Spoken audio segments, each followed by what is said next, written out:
ስለዚህ ወራሳን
Arti Oromoo adalah siree akkuma asitti immoo walitti nu qabdee biraalee akkanuma hojjettee bukkee immoo akka gaariitti yeroo baay'ee as kanatti uumamu ta'e guddatu jedhu waatii kennu wajjin guddatu bakka garaa keetii ta'e yaadni hojjaan hojjette billee bakka garaa gaarii si haa ta'u bakka gaariidhaan si haa ta'u si haa bakka.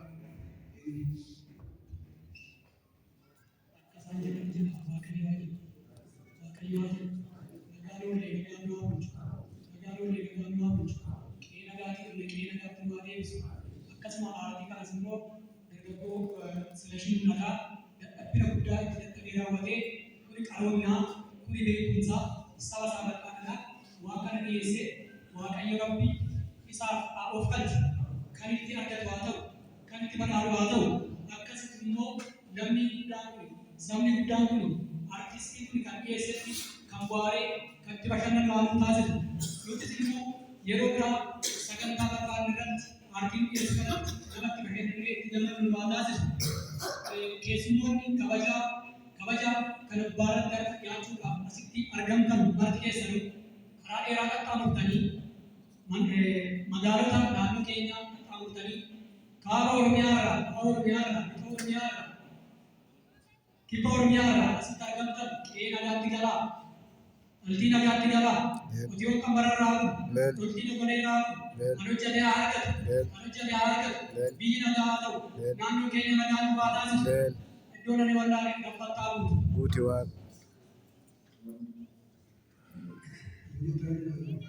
of kala haa ta'u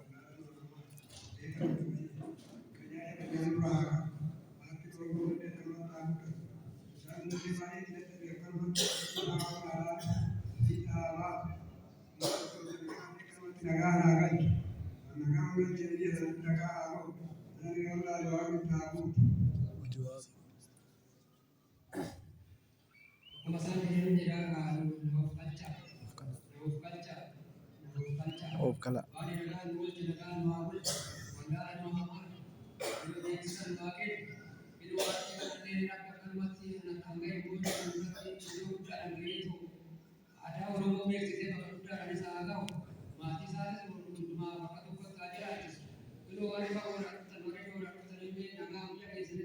Del